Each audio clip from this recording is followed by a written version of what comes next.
एक दिन ऐसा आवेगा, परमात्मा ने बोल रखा, पूरा विश्व ने ही ये ज्ञान स्वीकार करना ही पड़ेगा और कोई विकल्प नहीं है, नहीं तो घड़े दुखी हो जाएंगे। यहाँ आना आंशिक खेल है। आप देख लो हरियाणा के लोग कितने आ रहे हैं, और मध्य प्रदेश, उत्तर प्रदेश, राजस्थान, वहां से कैसे आ रहे हैं। तो कहते हैं अभी तक इन्होंने ज्ञान नहीं, या इनके इतने अच्छे संस्कार नहीं बने हैं जो यहाँ तक पहुंच सके। एक दिन ऐसा आवेगा, परमात्मा ने बोल रखा, पूरा विश्व ने ही ये ज्ञान स्वीकार करना ही पड़ेगा और कोई विकल्प नहीं है, नहीं तो घड़े दुखी हो जाएंगे। देखो बच्चों, विचार करो, जिनको भगवान मानते थे इनमें शिष्टाचार की भी कितनी कमी थी। एक बड़ा भाई है विष्णु जी का, और ये बैठा था शेषनाग की सैया पर। लक्ष्मी जी इसके चरण में बारी थी, आसपास इसके प्रशंसक खड़े थे विष्णु जी के। ब्रह्मा जी आया तो इसने अपना अपमान मान लिया कि इसने खड़ा होकर मिलूं, हाथ मिलाऊं, या सीने से लगाऊं, या नो को आओ जी बैठो, कितना भी टीका है इसने। ये फिर काम करो अच्छे भरे पड़े हैं ना, भगवान मान्या करते। इस बात का दुख ब्रह्मा जी ने मान्या, अभी इसने सम्मान भी ना किया। ने बोला, ओ अभिमानी, मैं तेरा बाप हूँ, सारी सृष्टि का रचने वाला हूँ, तो मेरे से पैदा हुआ और मेरा सम्मान नहीं करता, अपने बाप को देखकर भी तू अहंकार करता है, तो मेरा बेटा है और फिर भी सम्मान नहीं करता। उसमें बोला, तू मेरा बेटा, मैं तेरा बाप, तो मेरा ना भी कम से उत्पन्न हुआ था। तो उसके प्रशंसक खूब हंसे। तो सबने बताया था कमल के फूल हो तुम उत्पन्न हुआ, और विष्णु के नाभि से कमल निकला। इधर मारना विष्णु नापन मेरा कमल कितना है, कैसे नाभि में उग गया। ये तो सूखे चौधरी थे। तो इस बात पर ब्रह्मा बोला, तेरी अकल ठिकाना करता हूँ अभी। विष्णु बोला, आजा। चढ़ा ली बात दोनों ने और काट दिया शस्त्र, मरण मरण तैयार हो गए। कमाल की बात है। शिव पुराण में ऐसा लिखा, ऊपर से देवता आकाश तिरंग पर फूल बरसावे, शाबाश, मरो कट के, शाबाश, देखते हैं कौन ताकतवर है। लेकिन इस सब बच्चा का कहां तक नाश हो रहा है। देवता व हरणों का लड़ो, उन्हें बीच में आना चाहिए था। भगवानो आप ऐसे करोगे फिर मारा केरा होगा। भगवान मान के इन्हें दोनों लड़ पड़े। बता, वो तो इनका बाप जो काल नरेंद्र ने सोची है, मरेंगे कट के, तेरे खान पीने का सिस्टम बंद हो जाएगा। इनके बीच में एक सतम खड़ा कर दिया, बोतल आपास छूने। ये दोनों डर गया, आश्चर्यचकित हुए। जब इसका और छोर ढूंढ चाल पड़े और लड़ाई मिट गई, फिर काल आके खड़ा हो गया शिव जी के रूप में, साथ में दुर्गा को पार्वती रूप बना के लिया। तब उनसे कहता कि बेटा, तुमने अपने आप को भगवान मान लिया, ये तुम्हारी बहुत बड़ी गलती है। तुम भगवान नहीं हो, यू आर नॉट गॉड। तब उसने हाथ जोड़ लिया और सुनो, तुम्हारे तप के प्रतिफल में मैंने तुमको एक एक जॉब दी है, एक एक विभाग दिया है। रज को उत्पत्ति का ब्रह्मा को, स्थिति का विष्णु को, और इसी प्रकार शंकर को ये संहार द्रोभाव, और रुद्र को संहार। ये रुद्र और शंकर एक का है। देवता ने मारा जब इसने तिरुभाव कहते हैं, आम आदमी ने मारा जब इसको रुद्र कहते हैं। ये दो रूप बना लेता है। वैसे इसके 11 रुद्र हैं, 11 रूप बनाए थे इसमें। अब देखो, ये पुराण है, शिव पुराण के अंदर विद्वेश्वर संहिता के अंदर अध्याय है। इन पुराणों में लिखा है कि ये शिव रूप में आकर प्रकट हो गया, दो तो ये हो गए, फिर मार विष्णु पुत्रों, उनको पुत्रों कहा।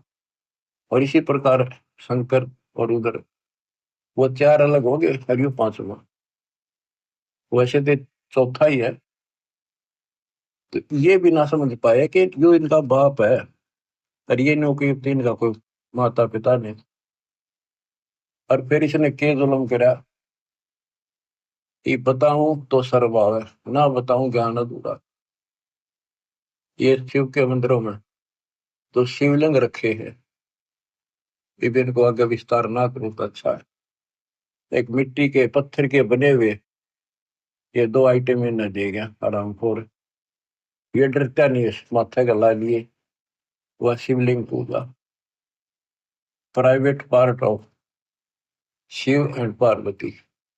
ये बदमाशी कर गया, अब सारा संसार इन पर मत्था टेक कर थरा बेड़ा कर कोई कर। इसने ऐसा नाश कर रखा। सतगुरु आए दया करी, ऐसे दीन दयाल बंदी छोड़ बरतास का जठर में कृपा। इसने नाश करने में कसर नहीं छोड़ रखी दत्त की, और दाता ने विकास करने में कसर नहीं छोड़ रखी। अज्ञान कितनी देर रुक आता है, अंधेरा लाइट के सामने नहीं रुक सकता। अब ये रोशनी उदय होगी है, सूर्य उदय हो गया इस तत्व ज्ञान का, अब सब अंधेरा मिटेगा। बच्चों, इस प्रकरण से संसिद्ध हो जाता है कि सबको कति मूढ़ फुला रखा है। इसमें काल और दुर्गा और ब्रह्मा विष्णु है, इसको तो ज्ञान नहीं विचारों को। इनको जैसे ये डरा धमका कर ला देते उसी तरह लग जाते। उसके बाद यह शिवलिंग पूजा शुरू होगी और तेरा गजब हो गया। अब आते इस बात पर कि हम भक्ति करें तो शास्त्र अनुसार करें। यदि पुराणों अनुसार करेंगे तो ये जड़े ढोएंगे जो इन्हें बता रखे भगवादिया ने। गीता और वेद गॉड गिवन है, कबीर गॉड गिवन। तो इनके अंदर इनके अनुसार साधना करनी पड़ेगी, लेकिन इनमें इनकम्प्लीट नॉलेज भी है और वे ऑफ वर्शिप भी इनकम्प्लीट है। ज्ञान झूठ नहीं है वेद और गीता में, लेकिन संपूर्ण नहीं है। अधूरे ज्ञान से अधूरा काम, संपूर्ण ज्ञान से संपूर्ण ज्ञान। श्रीमद् भगवत गीता श्री कृष्ण जी ने बोली, ये मानते हैं। इनका बिल्कुल ठीक है, क्योंकि वो बोलता श्री कृष्ण लिखा था, अंदर कैसेट काल की चढ़ा रखी थी। काल बैठ कर बोल गया ब्रह्म। अब गीता में क्या बताया है, ये खुद अपने को नासवान बताता है। गीता अध्याय 2 के श्लोक 12 में, 4 के 5 में, 10 के 2 में, कि तेरे और मेरे बहुत दिन होगी अर्जुन, तू नहीं जानता, पर ये आगे भी होते रहेंगे। ये मत समझो कि आज ही जन्म है, पहले भी जन्मे थे, आगे भी होंगे। मैं जानता हूं, मेरी उत्पत्ति को ये देवता नहीं जानते। 10वें के 2 में कहा, क्योंकि ये मेरे से उत्पन्न हुए। अब बाप की उत्पत्ति को बच्चे कैसे जाने, दादा बताओ। तो दादा जी कबीर भगवान इनके दादा है। तो बच्चों, कौन ब्रह्मा का पिता है, कौन विष्णु की मां, शंकर का दादा कौन है, हमको दो बता। ब्रह्मा विष्णु महेश तीनों भाई, इनका पिता ज्योतिर्नंदन, माँ दुर्गा और दादा सतपुरुष कबीर भगवान। गीता गए 16 श्लोक 23 में कहा है कि जो शास्त्र विधि को त्याग के मनमाना आचरण करते हैं, उनको ना सुख प्राप्त हो, ना कोई सिद्धि प्राप्त हो, ना उनकी गति यानी मोक्ष हो। फिर भक्ति करते इसी के लिए।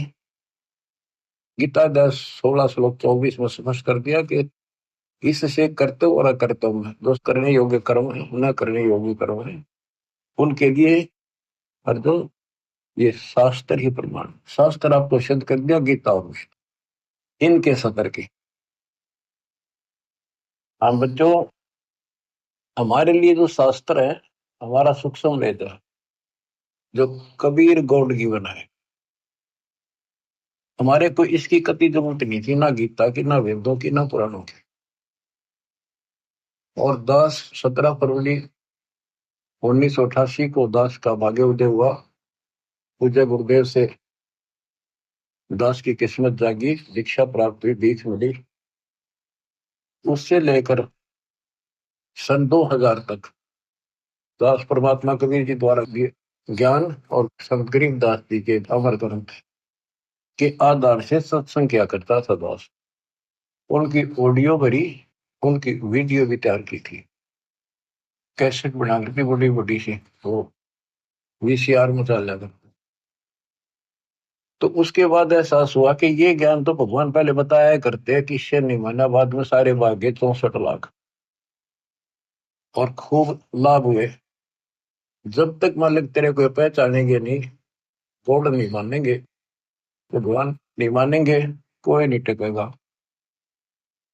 दास को प्रेरणा दी गुरुदेव ने कि हो सकता गीता वेद पुराणों में पाना चाहिए ये ज्ञान को, कि भगवान बता रहे हैं ऐसा है, और वेद गीता सच्चे हैं तो इनमें पाओगी बात कुछ ना कुछ।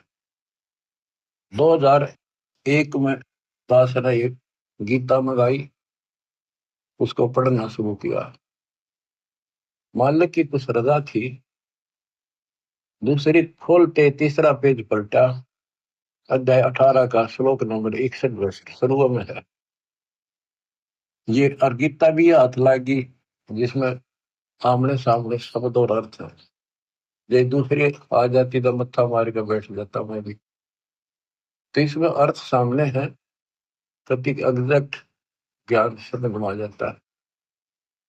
तो उसमें पाया कि परमात्मा सबके हृदय में विराजमान है, कर्मानुसार एक यंत्र की तरह घुमाता है। और हे अर्जुन, तो स्वभाव से उसी परमेश्वर की शरण में जा, उसकी कृपा से तू परम शांति को, सनातन परम धाम को प्राप्त हो। मेरा तो एकदम जैसे नींद तो जाग्या कर आदमी, और सोपन देख ले को घना अच्छा, और कूदता उठा करे, वह बनी मेरे साथ। सत साहिब जी, इस वीडियो के बनाने का उद्देश्य हमारा किसी को भी नीचा दिखाना या किसी की भावनाओं को ठेस पहुंचाने का नहीं है। इस वीडियो के बनाने का उद्देश्य हमारा भक्त समाज को राह दिखाना है। तो आइए देखते हैं जगत गुरु तत्वदर्शी संत रामपाल जी महाराज जी के अध्यात्म ज्ञान को उनके द्वारा लिखी गई पुस्तक मुसलमान नहीं समझे ज्ञान कुरान, पेज नंबर 1 से। जीव हमारी जाति है, मानव धर्म हमारा, हिंदू मुस्लिम सिख ईसाई धर्म नहीं कोई न्यारा। संत रामपाल दास। अर्थात हम सब जीव हैं, मानव शरीर मिला है। हिंदू मुस्लिम सिख तथा ईसाई सब मानव हैं, इसलिए हम सबका एक मानव धर्म है, मानवता कर्म है। इस कारण से कोई भिन्न धर्म नहीं है। पूरी पृथ्वी के मानव एक खुदा के बच्चे हैं। गरीब नबी मुहम्मद नमस्कार है, राम रसूल कहाया, 1,80,000 कु सौगन, जिन नहीं करद चलाया। गरीब अर्श कुर्स पर अल्लाह तकत है, खालिक बिन नहीं खाली। वे पैगंबर पाक पुरुष थे, साहिब के अब्दाली। अर्थात संत गरीबदास जी ने कहा है कि नबी मोहम्मद जी को मेरा नमस्कार है, वे अल्लाह के संदेशवाहक कहलाए। बाबा आदम से लेकर अंतिम नबी हजरत मोहम्मद जी तक 1,80,000 नबी हुए हैं, तथा जो उनके अनुयायी उस समय थे, कसम है उन्होंने छुरी चलाकर जीव हिंसा नहीं की। आसमान के अंतिम छोर पर ऊपर परमेश्वर का सिंहासन है, वह वहां पर विराजमान है, परंतु उस जगत के मालिक की पहुंच प्रत्येक प्राणी तथा प्रत्येक लोक तक है। उसकी शक्ति सर्वव्यापक है, उस खालिक से कुछ नहीं छुपा है। कोई स्थान ऐसा नहीं है जो खुदा की पहुंच से बाहर हो। वे 1,80,000 पैगंबर तो पवित्र महापुरुष थे, जो अल्लाह की कृपा पात्र थे। नोट: यहाँ पर यह स्पष्ट करना अनिवार्य समझता हूँ कि कुछ मुसलमान प्रवक्ता कुल 1,24,000 पैगंबर मानते हैं। परमेश्वर कबीर जी ने, उनके शिष्य गरीबदास जी ने तथा बिश्नोई धर्म के प्रवर्तक बाबा जम्बेश्वर जी ने 1,80,000 कुल पैगंबर बताए हैं। पूर्ण परमात्मा ने जो बताया है वह गलत नहीं हो सकता। फिर भी हमने यह जानना चाहिए कि जीव हिंसा मांस भक्षण महापाप बताया है, जो उन 1,80,000 या 1,24,000 ने भी वह पाप नहीं किया, हमें भी नहीं करना चाहिए। Page number 2। पाक कुरान से ज्ञान। नोट: पाक कुरान की जो आयतें इस पुस्तक में प्रमाण के लिए लिखी गई हैं, उनकी एक पाक कुरान से ली गई फोटोकॉपियां इसी पुस्तक के पृष्ठ 322 पर लगी हैं। कृपया मिलान के लिए वहां पर पढ़ें। बाइबल तथा कुरान का ज्ञानदाता एक है। जिस अल्लाह ने कुरान का पवित्र ज्ञान हजरत मोहम्मद पर उतारा, उसी ने पाक जबूर का ज्ञान हजरत दाऊद पर, पाक तौरेत का ज्ञान हजरत मूसा पर तथा पाक इंजिल का ज्ञान हजरत ईसा पर उतारा था। इन सब का एक ही अल्लाह है। प्रमाण: कुरान मजीद की सुर अल मुअमिनून नंबर 23 आयत नंबर 49-50। आयत नंबर 49। और मूसा को हमने किताब प्रदान की ताकि लोग उससे मार्गदर्शन प्राप्त करें। आयत नंबर 50।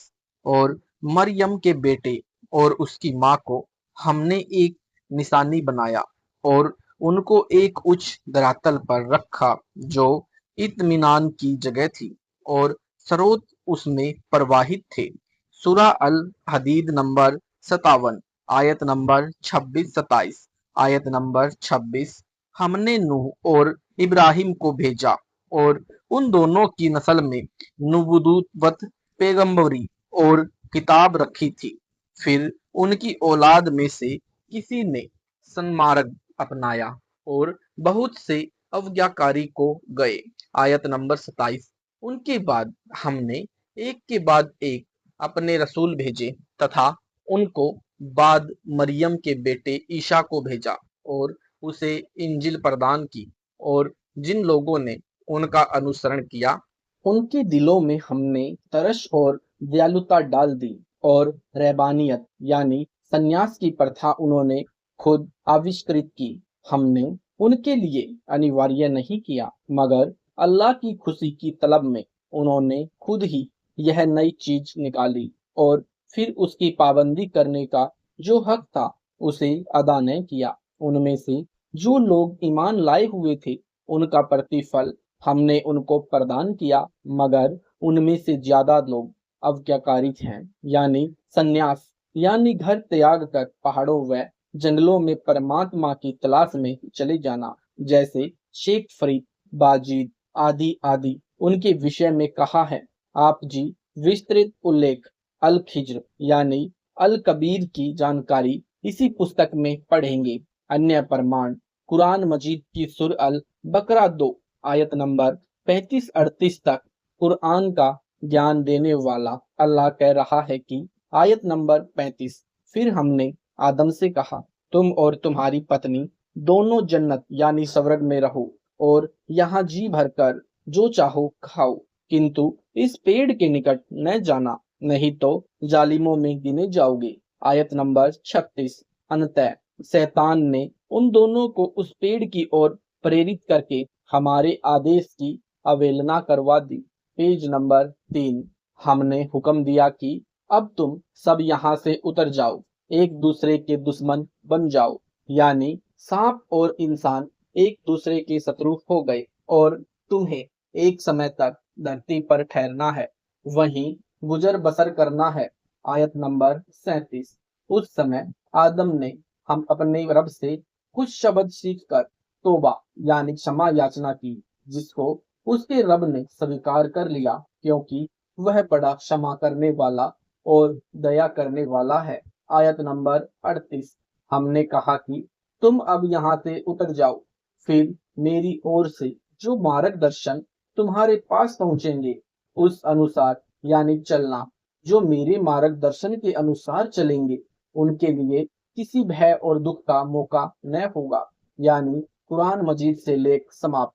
पवित्र कुरान में अच्छी शिक्षा। पवित्र कुरान मजीद पुस्तक में अनेकों नेक बातें हैं। उदाहरण के लिए कुछ पेश है। कुरान मजीद से सुर लुकमान 31 आयत नंबर 12। हमने लुकमान को हिकमत प्रदान की थी कि अल्लाह के प्रति कृतज्ञता दिखाए। जो कोई कृतज्ञता दिखाएगा उसकी कृतज्ञता उसके अपने लिए ही लाभदायक है, और जो इनकार और अकृतज्ञता की नीति अपनाएगा तो अपनाए। अल्लाह तो वास्तव में निष्प्रिय और आपसे आप प्रशंसित है। यानी परमात्मा को अपनी बड़ाई करवाने की आवश्यकता नहीं है, वह तो महान है ही। कोई उसकी महिमा करता है तो उसे स्वतः अच्छा फल परमात्मा देता है, उसकी नेकता को देखकर। सुर लुकमान 31 आयत नंबर 13। याद करो जब लुकमान अपने बेटे को नसीहत कर रहा था तो उसने कहा, बेटा, अल्लाह के साथ किसी को शरीक न करना, यानी परमेश्वर के साथ साथ अन्य देव को इष्ट न मानना। यह सत्य है कि अल्लाह के साथ शारीक बहुत बड़ा जुल्म है, यानी सूरह लुकमान 31 आयत नंबर 14। और यह वास्तविकता है कि हमने इंसान को अपने माँ बाप का हक पहचानने की स्वयं ताकीद यानी नसीहत की है। उसकी माँ ने कमजोरी पर कमजोरी झेल कर उसको पेट में रखा और 2 वर्ष दूध छुटाने में लगे, इसलिए नसीहत दी कि हे मेरे प्रति कृतज्ञता दिखाओ तथा अपने माँ बाप के प्रति कृतज्ञ हो, मेरी ही ओर तुम्हें पलटना है। सूरह लुकमान 31 आयत नंबर 15। लेकिन वे तुझ पर दबाव डालें कि मेरे यानी अल्लाह के साथ तू किसी ऐसे को शरीक करे जिसे तू नहीं जानता, अर्थात तेरी जानकारी में मेरा साझी नहीं है, तो उसकी बात हरगिज न मान। संसार में उनके साथ अच्छा व्यवहार करता रह, मगर चल उस व्यक्ति यानी संत या नबी के मार्ग पर जिसने मेरी ओर रजू किया है, यानी परमात्मा की भक्ति की प्रेरणा की है। फिर तुम सबको मेरे पास ही आना है, उस समय मैं तुम्हें बता दूंगा कि तुम कैसे कर्म करते रहे हो। पेज नंबर 4, सुर लुकमान 31 आयत नंबर 16। और लुकमान ने कहा कि बेटा, कोई चीज राई के दाने के बराबर भी हो और किसी चट्टान में या आसमान में छुपी हो, अल्लाह उसे निकाल लाएगा। वह सूक्ष्मदर्शी और सब खबर रखने वाला है। सूरह लुकमान 31 आयत नंबर 17। बेटा, नमाज यानी आरती कायम कर, नेकी का संदेश दे, बुराई से रोक और जो मुसीबत भी पड़े तो सब्र कर। ये बातें हैं जिनकी बड़ी ताकीद की गई है, यानी सब इन बातों को अच्छी मानते हैं। सूरह लुकमान 31 आयत नंबर 18। और लोगों से मुख फेर कर बात न कर, न जमीन पर अकड़ कर चल। अल्लाह किसी अहंकारी और डींग मारने वाले को पसंद नहीं करता। सूरह लुकमान 31 आयत नंबर 19। अपनी चाल में संतुलन बनाए रख और अपनी आवाज तनिक धीमी रख। सब आवाजों से बुरी आवाज गधे की आवाज है। सूरह लुकमान 31 आयत नंबर 22। जो व्यक्ति अपने आप को अल्लाह के हवाले कर दे और व्यवहार में वह नेक हो, उसने वास्तव में एक भरोसे से योग्य सहारा थाम लिया, यानी परमात्मा उसके साथ है और सारे मामलों का अंतिम निर्णय अल्लाह ही के पास है। सूरह सजदा 32 आयत नंबर 4। वह अल्लाह ही है जिसने आसमानों और जमीन को और उन सारी चीजों को जो इनके बीच है 6 दिन में पैदा किया और उसके बाद सिंहासन पर विराजमान हुआ। उसके सिवा न तुम्हारा कोई अपना है, न सहायक है और न कोई उसके आगे फरिश्त यानी सिफारिश करने वाला है। फिर क्या तुम होश में न आओगे। सूरह अल बकरा 2 आयत नंबर 188। और तुम लोग न तो आपस में एक दूसरे का माल अवैध रूप से खाओ और अधिकारियों के आगे उनको इज गर्ज से पेश न करो कि तुम्हें दूसरों के माल का कोई हिस्सा जानबूझकर अन्यायपूर्ण तरीके से खाने का अवसर मिल जाए, यानी अर्थात ऑफिसरों यानी अधिकारियों को रिश्वत देकर अनुचित लाभ न उठाओ। सूरह अल बकरा 2 आयत नंबर 268। शैतान यानी काल का दूत तुम्हारे कर्म खराब करने के लिए तुम्हें निर्धनता से डराता है और शर्मनाक नीति अपनाने के लिए उकसाता है, मगर अल्लाह तुम्हें अपनी बख्शीश और उदार कृपा से उम्मीद दिलाता है। अल्लाह बड़ी समाई वाला और सर्वज्ञ है। सूरह अल बकरा 2 आयत नंबर 269। अल्लाह जिसको चाहता है यानी हिकमत यानी तत्व ज्ञान प्रदान करता है और जिसे हिकमत यानी तत्व ज्ञान मिली उसे वास्तव बड़ी दौलत मिल गई है। कुरान सूरह अल बकरा 2 आयत नंबर 256। धर्म के विषय में कोई जोर जबरदस्ती नहीं है। सूरह यूनुस 10 आयत नंबर 99। हे मोहम्मद, तू किसी को मुसलमान बनने के लिए मजबूर न करना। अल्लाह के हुक्म बिना कोई ईमान नहीं ला सकता। सूर रहमान 55 आयत नंबर 7 से 9। तोल में डांडी न करो, यानी तोल में डांडी न मारो, न्याय करो, पूरा पूरा तोलो। सूर अन आम 6 आयत नंबर 108। और जो लोग अल्लाह के सिवा जिनको पुकारते हैं उन्हें गाली ना दो, कहीं ऐसा न हो कि वे सिख यानी बहुदेववादी से आगे बढ़कर अज्ञान के कारण अल्लाह को गालियां देने लग जाएं, यानी महापाप के बागी हो जाएं। ये भी कभी अल्लाह की ओर मुड़ेंगे। पेज नंबर 5 सुरन निशा 4 आयत नंबर 10। जो लोग जुल्म के साथ यतीमों यानी बेसहाराओं का माल खाते हैं, वास्तव में वे अपने पेट आग से भरते हैं और वे जरूर जहन्नम की भड़कती हुई आग में झोंके जाएंगे, अर्थात वे नरक में जाएंगे। आयत नंबर 9।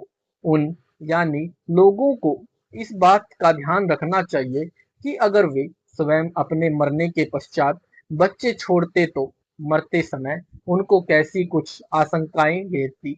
इसलिए चाहिए कि वे अल्लाह से डरें और ठीक बात करें। सूरह निशा 4 आयत नंबर 36। अल्लाह की भक्ति करो, आन उपासना न करो।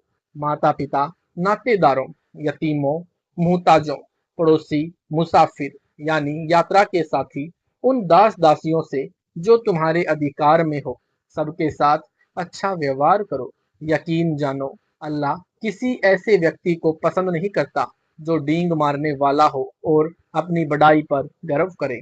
नशा तथा जुआ निषेध। सूर अल बकरा 2 आयत नंबर 219। शराब तथा जुए में बड़ी खराबी है, महापाप है, ब्याज लेना पाप है। कुरान मजीद सूर अल बकरा 2 आयत नंबर 276। अल्लाह ब्याज लेने वाले का मठ मार देता है, यानी नाश कर देता है, और खैरात यानी दान करने वाले को बढ़ाता है। और अल्लाह किसी नाशुक्रे बुरे अमल वाले इंसान को पसंद नहीं करता। सूरह बकरा 2 आयत नंबर 277। हाँ, जो लोग ईमान लाए हैं और अच्छे कर्म करें और नमाज कायम करें और ज़कात दान दें, उनका बदला बेशक उनके रब के पास है। उनके लिए किसी खौफ यानी भय और रंज यानी शोक का मौका नहीं है। सूरह बकरा 2 आयत नंबर 278। ए लोगों, जो ईमान लाए हो, अल्लाह से डरो और जो कुछ तुम्हारा ब्याज लोगों पर बाकी रह गया है उसे छोड़ दो, अगर वास्तव में तुम ईमान लाए हो। सूरह बकरा 2 आयत नंबर 279। अगर तुमने ऐसा नहीं किया तो सावधान हो जाओ कि अल्लाह और उसके रसूल यानी संदेश वाहक की ओर से तुम्हारे खिलाफ युद्ध की घोषणा है, यानी सख्त दंड दिया जाएगा। सूरह बकरा 2 आयत नंबर 280। तुम्हारा कर्जदार तंगी में हो तो हाथ खुलने तक उसे मुहलत यानी छूट दे दो, और अगर दान कर दो तो यह तुम्हारे लिए अधिक अच्छा है अगर तुम समझो। पेज नंबर 6 जकात यानी दान करना चाहिए। सूरह बकरा 2 आयत नंबर 261।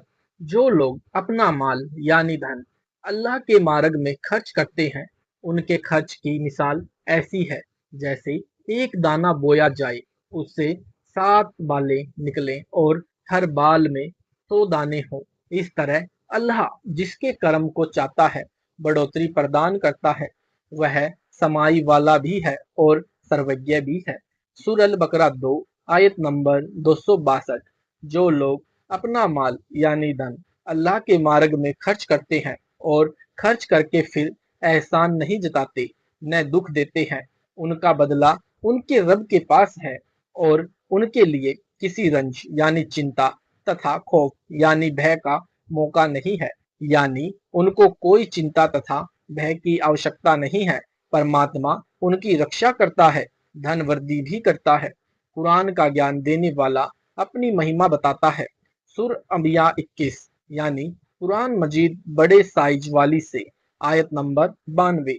यह है तुम्हारा तरीका की यानी जिस पर तुमको रहना वाजिब है, और वह एक ही तरीका है, और मैं तुम्हारा रब हूँ, सो तुम मेरी इबादत किया करो। सुर अंबिया 21 यानी कुरान मजीद बड़े साइज वाली से आयत नंबर 30। उन काफिरों को यह मालूम नहीं हुआ कि आसमान और जमीन यानी पहले बंदे थे, फिर हमने दोनों को खोल दिया यानी अपनी कुदरत से, और हमने पानी से हर जानदार चीजों को बनाया, क्या फिर भी ईमान नहीं लाते? सुर अंबिया 21 बड़ी साइज वाली कुरान मजीद से आयत नंबर 31। और हमने जमीन में इसलिए पहाड़ बनाए कि जमीन उन लोगों को लेकर हिलने न लगे, और हमने इन जमीन में खुले रास्ते बनाए ताकि वे लोग यानी उनके जरिए से मंजिलों यानी मकसूद को पहुंच जाएं। सुर अंबिया 21 आयत नंबर 32।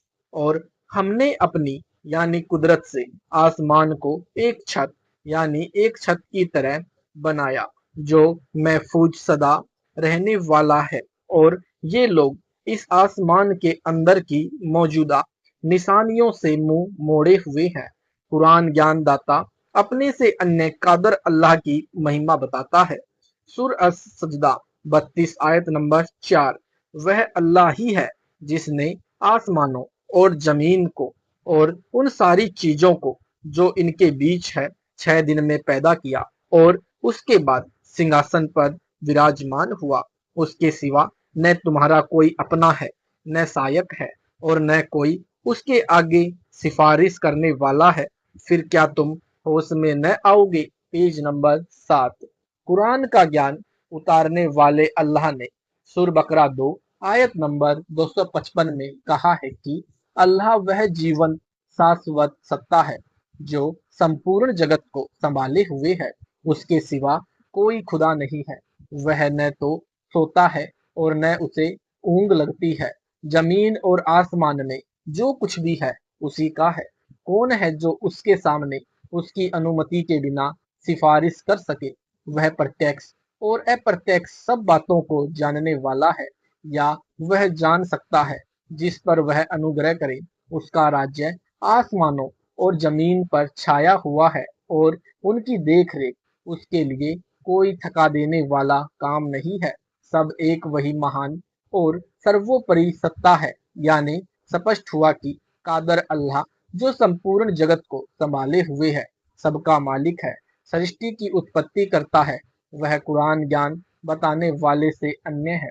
पुस्तक फजाइल अमाल से जानकारी। कुरान ज्ञान देने वाले से अन्य समर्थ अल्लाह के विषय में अन्य जानकारी। फजाइल आमाल मुसलमानों की एक विश्वसनीय पवित्र पुस्तक है जो हदीसों में से चुनी हुई हदीसों का प्रमाण लेकर बनाई गई है। हदीस मुसलमानों के लिए पवित्र कुरान के पश्चात दूसरे नंबर पर है। फजाइल आमाल में एक अध्याय फजाइल जिक्र है। उसकी आयत नंबर 1, 2, 3, 6 तथा 7 में कबीर अल्लाह की महिमा है। विशेष विचार। फजाइल आमाल मुसलमानों की एक विशेष पवित्र पुस्तक है जिसमें पूजा की विधि तथा पूर्ण परमात्मा कबीर साहिब का नाम विशेष रूप से वर्णित है।